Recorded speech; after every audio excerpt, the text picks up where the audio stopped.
Hello students, welcome again. बच्चों, आज का जो हमारा टॉपिक है वो इनकम्प्लीट डोमिनेंस के ऊपर है, जिसे अपूर्ण प्रभाविता भी बोलते हैं। बच्चों, अपूर्ण प्रभाविता या इनकम्प्लीट डोमिनेंस, जैसे कि प्रीवियस क्लास में मैंने आपको बताया था कि मेंडल ने क्या कहा कि जो एक लक्षण है मटर का, जो एक लक्षण है उसके लिए जिम्मेदार जो जीन है उसके दो रूप हो सकते हैं, दो प्रारूप उसके हो सकते हैं और दोनों ही एक दूसरे के अपोजिट होते हैं, कंट्रास्ट होते हैं, जिनको एलील्स के नाम से जाना जाता है। और दोनों में से एक डोमिनेट होता है और एक रिसेसिव होता है। लेकिन यहाँ पर जो इनकम्प्लीट डोमिनेंस है यह पूरी तरह से अपवाद है, जो कि मेंडल के अकॉर्डिंग इसके रिजल्ट प्राप्त नहीं होते। तो ये मेंडल का बहुत बड़ा अपवाद है। तो बच्चों, इसमें क्या है, अपूर्ण प्रभाविता के अंदर मैंने आपको प्रीवियस लेक्चर के अंदर भी बताया था कि यह किसका एग्जाम्पल है, इनकम्प्लीट डोमिनेंस, जो कि एक अपवाद के रूप में है। लेकिन यह किसका एग्जाम्पल है, यह इंट्रा एलिलिक जीन इंटरेक्शन का अपवाद है। अब इंट्रा एलिलिक जीन इंटरेक्शन का क्या मतलब है बच्चों, जैसा कि मैंने प्रीवियस क्लास में आपको बताया था कि एक लक्षण को मेंडल के हिसाब से या मेंडल के अकॉर्डिंग एक लक्षण को कंट्रोल करने के लिए एक जीन्स होता है जिसके दो रूप हो सकते हैं और दोनों एक दूसरे के अपोजिट होते हैं। लेकिन यहाँ पर एक लक्षण को कंट्रोल करने के लिए यहाँ पर जीन की संख्या एक से अधिक हो सकती है, और एक से अधिक जब उनकी संख्या हो सकती है तो वे जीन्स आपस में मिलकर उस लक्षण को कंट्रोल करने का काम करते हैं। ठीक है, तो कुल मिलाकर अगर यूं बोलें कि ये जो एक से ज़्यादा जो जीन्स हैं इनके मध्य में आपस में अंतर क्रियाएं होती हैं, इंटरेक्शन होती हैं। ठीक है, तो ये एक ही क्रोमोजोम यानी एक ही क्रोमोजोम के ऊपर जो एलील्स हैं उनके मध्य भी इंटरेक्शन हो सकता है, और अलग अलग गुणसूत्रों के ऊपर जो एलील्स हैं उनके मध्य भी इंटरेक्शन हो सकता है, अंतर क्रियाएं हो सकती हैं। ठीक है, तो यहाँ पर जो इनकम्प्लीट डोमिनेंस जो पूर्ण रूप से जो कि अपवाद है मेंडल के नियम का, अपवाद क्यों है, क्योंकि इसके जो रिजल्ट हैं वो मेंडल के रिजल्ट के आधार पर नहीं निकलते। ठीक है, तो सबसे पहले जो इनकम्प्लीट डोमिनेंस है वो इंट्रा एलिलिक जीन इंटरेक्शन का उदाहरण है। बच्चों, जो अपूर्ण प्रभाविता है, इनकम्प्लीट डोमिनेंस है, इसके लिए कौन कौन से एग्जाम्पल लिए, तो इसके लिए आप एग्जाम्पल ले सकते हैं मिराबिल्स जलापा, जिसको 4 o'clock के नाम से भी जानते हैं। ये एक प्रकार का प्लांट है। नंबर 2 एंटीरियम मेजस, जिसको डॉग फ्लावर, ये भी प्लांट है। और 3rd नंबर पर है एंडेलुसियन फॉल्स, ये एक पक्षी है, एक बर्ड है। तो ये इसके इनकम्प्लीट डोमिनेंस के कुछ एग्जाम्पल हैं।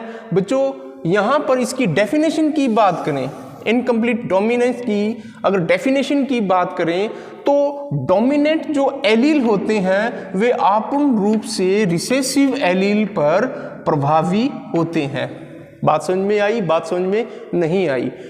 अकॉर्डिंग टू इनकम्प्लीट डोमिनेंस, जो डोमिनेंट एलील होते हैं वे अपूर्ण रूप से रिसेसिव एलील पर प्रभावी होते हैं।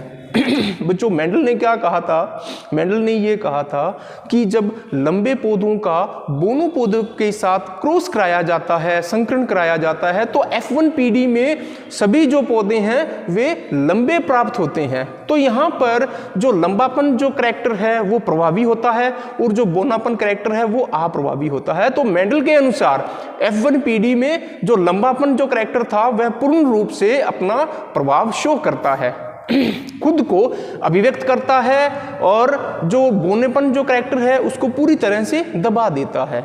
ठीक है, लेकिन यहाँ पर F1PD के अंदर ऐसे रिजल्ट प्राप्त नहीं होते, मेंडल से बिल्कुल हटकर रिजल्ट प्राप्त होते हैं। तो मेंडल के अनुसार इसमें आप देखिए कि जो रेड फ्लावर है, जो व्हाइट फ्लावर है, इनके मध्य जब क्रॉस होता है तो F1PD जो प्राप्त होती है उसमें क्या होना चाहिए, अगर मेंडल के हिसाब से सभी पौधे कैसे प्राप्त होने चाहिए, रेड फ्लावर के, लेकिन यहाँ पर सभी पौधे रेड फ्लावर के प्राप्त ना होकर रेड और व्हाइट के मिश्रण यानी इनके संयोग से बना एक तीसरा जो कलर है वो प्राप्त होता है, जो कि पिंक कलर है। तो बच्चों मेंडल का रूल यहाँ पर पूर्ण रूप से लागू नहीं होता, इसलिए यह अपवाद है। अब इसको अपने डिटेल में देखते हैं। बच्चों ये जो इनकम्प्लीट डोमिनेंस है, कार्ल कॉरेंस जो साइंटिस्ट था, इनकम्प्लीट डोमिनेंस को आपूर्ण प्रभाविता को समझाने के लिए इसने यह एक्सपेरिमेंट किसके ऊपर किया? मिराबिलिस जलापा, जिसको 4 o'clock प्लांट के नाम से जाना जाता है। मिराबिलिस जलापा के ऊपर कार्ल कॉरेंस ने इनकम्प्लीट डोमिनेंस को समझाने के लिए एक्सपेरिमेंट किया। बच्चों कार्ल कॉरेंस ने क्या किया? इसने क्या किया कि दो अलग अलग इसने मटर की इसने क्या किया कि जो रेड फ्लावर वाली किस्म है उसको व्हाइट फ्लावर वाली किस्म के साथ उसने संकरण कराया। जो रेड फ्लावर हैं उनको कैपिटल RR से इंडिकेट करते हैं, जो व्हाइट फ्लावर वाले प्लांट हैं उनको स्मॉल RR से इंडिकेट करते हैं। तो दोनों ही कैसे हैं? होमोजाइगस हैं, मतलब शुद्ध। होमोजाइगस का मतलब यहां पर क्या है? प्योर। तो यहां पर प्योर रूप से रेड फ्लावर है, प्योर रूप से व्हाइट फ्लावर है। तो सबसे पहले इनके गैमीट्स प्राप्त होते हैं, क्योंकि कंडीशन कैसी है? शुद्ध है, होमोजाइगस है, तो एक ही प्रकार का गैमीट प्राप्त होगा। इसी प्रकार इधर भी गैमीट प्राप्त होते हैं। अब गैमीट्स के बीच में क्या होगा? संकरण होगा, क्रॉस होगा। ठीक है, तो क्रॉस होगा तो F1 जो पीडी है उसमें जो संतति प्राप्त होती है वो मेंडल के अकॉर्डिंग प्राप्त नहीं होती। जो मेंडल के वेरिएशन के इनहेरिटेंस के जो लॉ थे यहां पर पूरी तरह से फेल हो जाते हैं। फेल कैसे हो जाते हैं बच्चों? F1 पीडी में अगर मेंडल की बात करें, मेंडल के अकॉर्डिंग जब रेड फ्लावर का व्हाइट फ्लावर के साथ क्रॉस करवाया जाता है तो F1 पीडी में रेड फ्लावर प्राप्त होने चाहिए थे, जैसा कि मेंडल ने कहा था, लेकिन यहां पर मेंडल पूरी तरह से फेल हो जाता है। यहां पर F1 पीडी में रेड फ्लावर प्राप्त ना होकर एक इंटरमीडिएट फिनोटाइप प्राप्त होता है। इंटरमीडिएट फिनोटाइप का मतलब क्या है कि रेड और व्हाइट दोनों का यहां सम्मिश्रण होकर एक तीसरा कलर पैदा हो जाता है, जैसे पिंक। यानी F1 पीडी में जो सभी पौधे हैं वे गुलाबी रंग के प्राप्त होते हैं, लेकिन यहां पर कैसे होते हैं? हाइब्रिड, संकर हाइब्रिड गुलाबी रंग के प्राप्त हो जाते हैं। इसलिए यहां मेंडल का नियम पूरी तरह से लागू नहीं होता। तो बच्चों यहां डेफिनेशन क्या बोलती है? डेफिनेशन क्या बोलती है कि डोमिनेंट एलील, देखो डोमिनेंट रेड फ्लावर क्या है, डोमिनेंट व्हाइट फ्लावर क्या है, रिसेसिव। ये पूर्ण रूप से प्रभावी है, ये पूर्ण रूप से अप्रभावी है। तो यहां पर जो डोमिनेंट जो एलील है वे रिसेसिव एलील के ऊपर अपूर्ण रूप से प्रभावित हैं। बच्चों अगर पूर्ण रूप से प्रभावित होते तो यहां पर सभी फ्लावर कैसे होते? रेड कलर के। लेकिन रेड जो फ्लावर है व्हाइट फ्लावर के ऊपर पूर्ण रूप से प्रभावी, अपूर्ण रूप से प्रभावी है, इसलिए इसको बोलते हैं अपूर्ण प्रभाविता का नियम। बच्चों फिर यहां पर देखो सभी जो पौधे हैं वे हाइब्रिड हेटेरोजाइगस पिंक कलर के प्राप्त होते हैं, और जो पिंक कलर है वो एक मध्यवर्ती लक्षण प्रारूप है। मध्यवर्ती, क्योंकि पेरेंट्स के अंदर पिंक कलर नहीं है, तो पिंक कलर कहां से आया? रेड और व्हाइट दोनों के बीच का कलर है। जब ये दोनों कलर आपस में मिलते हैं, मिक्सअप होते हैं, तो इनके बीच का कलर जो पैदा होता है वो होता है पिंक कलर। इसको बोलते हैं इंटरमीडिएट फिनोटाइप, मध्यवर्ती लक्षण प्रारूप। अब बच्चों अपने को F2 पीडी भी प्राप्त करनी है, तो F2 पीडी के लिए अपने क्या करेंगे? सेल्फ पोलिनेशन करेंगे। तो सेल्फ पोलिनेशन यहां आप देखो, सेल्फ पोलिनेशन करेंगे तो F2 पीडी प्राप्त होगी, और F2 पीडी को चेकरबोर्ड की हेल्प से समझने की कोशिश करेंगे। बच्चों ये जो हैं इनके आपस में इनके मध्य में अब क्रॉस होगा, ठीक है, स्वयं परागण होगा, क्रॉस होगा।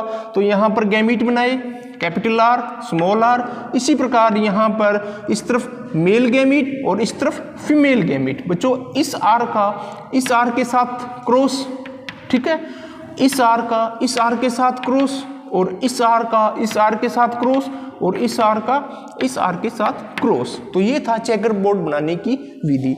अब यहां पर देखो capital R capital are capital are capital are किसको शो करता है? प्योर रूप से रेड फ्लावर, प्योर रूप से red flower. Capital R small r, capital R small r. Pink flower तो capital R small r pink flower, capital R small r pink flower. और small r देखो small r किसको show करता है? White flower को। तो phenotype ratio देखें बच्चों, फिनोटाइप और जीनोटाइप अलग अलग रेशो देखोगे। F2PD के अंदर जब फिनोटाइप रेशो देखते हैं तो शुद्ध रूप से जो रेड फ्लावर वाले पौधे हैं उनकी संख्या कितनी है? 1। और जो पिंक गुलाबी कलर की जो पौधे हैं, क्योंकि फिनोटाइप का मतलब क्या है? बाह्य रूपरेखा देखना, उसका कलर देखना, पौधा लंबा है कि छोटा है, व्हाइट कलर का है या पिंक कलर का है, इसको बोलते हैं एक्सटर्नल अपीयरेंस, बाह्य रूप, एक्सटर्नल मॉर्फोलॉजी देखना। ओके, तो फिनोटाइपिक रेशियो में जो रेड फ्लावर हैं उनकी संख्या 1 है और जो पिंक फ्लावर वाले हैं उनकी संख्या 2 है और जो व्हाइट फ्लावर हैं उनकी संख्या 1 है। तो फिनोटाइप जो रेशियो है वो अपने को क्या प्राप्त होता है? 1:2:1। अब इसके लिए जिम्मेदार जो जीन्स हैं तो जीनोटाइप रेशियो भी देखेंगे। तो जीनोटाइप रेशियो को देखो, प्योर रूप से जो रेड फ्लावर हैं उनकी संख्या 1 है और हेट्रोजाइगस जो पिंक कलर हैं उनकी संख्या भी 2 है और प्योर रूप से जो व्हाइट फ्लावर वाले जो प्लांट हैं उनकी संख्या 1 है। तो इस प्रकार फिनोटाइप और जीनोटाइप दोनों में जो रेशियो है वो एक ही प्राप्त होते हैं। तो ये मेंडल का अपवाद है। अगर मेंडल का अपवाद ना होता तो यहां पर कंडीशन क्या पैदा होती? यहां पर कंडीशन क्या पैदा होती? अगर इनकम्प्लीट डोमिनेंस मेंडल का अपवाद ना होता, मेंडल को पूरी तरह से फॉलो करता, तो बच्चों जब रेड फ्लावर को व्हाइट फ्लावर के साथ क्रॉस कराया जाता है तो F1PD के अंदर रेड फ्लावर प्राप्त होने चाहिए थे। ठीक है, और जब इनकी F2PD प्राप्त की जाती है तो फिनोटाइप जो रेशियो है वो 3:1 प्राप्त होना चाहिए था और जीनोटाइप रेशियो है 1:2:1 प्राप्त होना चाहिए था। यानी फिनोटाइप और जीनोटाइप मेंडल के अकॉर्डिंग अलग अलग प्राप्त होने चाहिए थे, लेकिन ये पूरी तरह से अपवाद हैं, मेंडल के रूल के बिल्कुल अपोजिट हैं। तो यहाँ पर phenotype ratio and genotype ratio दोनों सेम प्राप्त होते हैं। तो ये था मेंडल के अपवाद के रूप में इनकम्प्लीट डोमिनेंस।